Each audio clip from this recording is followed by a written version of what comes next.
Hey everyone, I'm Keegan, and I am here to talk to you about Season 2 of The Witcher.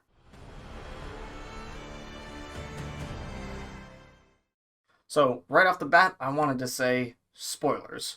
And with that said, and that warning given, I want to say, my god, these witches are dropping like flies.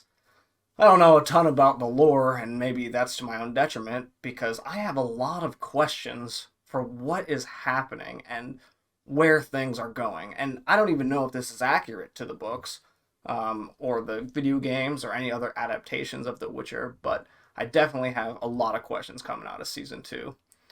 First off, though, I want to start off with some pros. One, I really like this show. I think it is really well acted. I think the stories are really interesting. And it is actually kind of scary, at least in the first episode with the girl crawling around the ceilings and her head twitching out and doing all that stuff, all these jittery movements and everything. So I thought that was really nice to see kind of an actual frightening take on The Witcher. And I know it's supposed to be frightening, but it was nice to see in live action that I think they captured that really well. And it was nice going back to Kaer Morhen, which was good to see all the Witchers and everything, which I thought was pretty fun.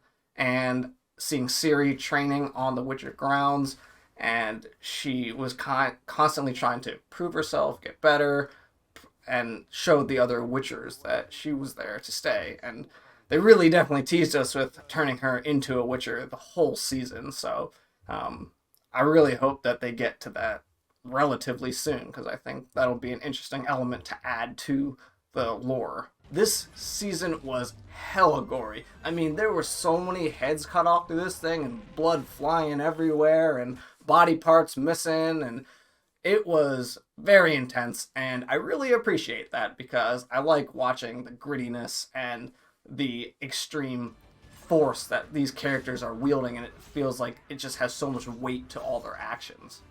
The other thing is, actually, I didn't really understand why Yennefer lost her powers. I feel like they didn't really explain it. If they did, someone comment below and let me know why that happened, because I didn't understand it. And I feel like I don't usually like when characters lose their powers, because it feels like a cheap way to inflict tension and like danger, because oh no, they don't have their powers. But I'd rather see them in dangerous situations even when they do have their powers, because I just think that that is more interesting. But I thought they did it pretty decently here. They had a good story element of the witch asking her to bring Ciri, and she'll get her powers back and all that kind of stuff. But that kind of brings me to my first question. So, getting into really kind of the meat of this whole video, why did the witch even want Ciri to go to Nilfgaard? I don't understand that. She was preying on despair of people, and she clearly got that from all the elven babies, or the elven baby dying, and then the elven leader then killing off all of the other babies. So she got the despair. She was released from her prison with the despair. Why did she want Ciri to go to Nilfgaard at all? Because as soon as she took Ciri over, she brought Ciri to Kaer Morhen, and there she was able to get out of, or go back to her home world. So I didn't understand why at all she wanted that. So I didn't really understand why the witch had anything to do with Yennefer. She got everything she wanted from the other elven members. So yeah, please someone explain that to me. How many worlds are there? And are the monsters coming from Ciri's home world, or are they coming from a different, separate world? I don't understand that. Maybe I just don't know enough about the lore. And how did her father come to be the head of Nilfgaard, the king of Nilfgaard? I feel like that there's got to be so much lore behind that. That could be a series just in itself. I mean, I'm assuming that maybe he did something to get Ciri's mother killed in some way, and then the queen banished him and didn't want to kill him, or something of that nature. I don't really understand. So another question I had. I don't understand the club at the end that Tissaia was in. Was that the Brotherhood that all the mages are in, or is that a separate evil club that's going to hunt Cersei. I didn't understand that. So what club is that? Is that the Brotherhood? Because I feel like a lot of the mages talk about being in the Brotherhood, but a lot of those mages that talk about that were not sitting at the round table at the end of the show. So I don't understand who that was exactly. Maybe there's some kind of other Brotherhood club that I don't know, a club within a club.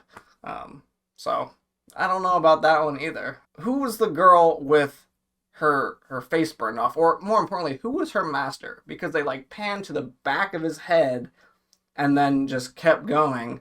Is this someone we know and they didn't want to show us, or is it a new random character? I didn't understand the point of them not showing us who that was. I get the impression that that is someone from the lore separately that maybe some fans are going to be excited about to see that person, but I don't know anything about the lore, so I can't really get too excited about that yet. Now, getting into a couple cons that I had is I really wish there was more Jaskier. I mean, he's so much fun. He brings a levity to the show that I think it needs, and I wish there was more of him. His song I don't think was as catchy as the one in season 1. I wish he actually had more songs. I wish there was...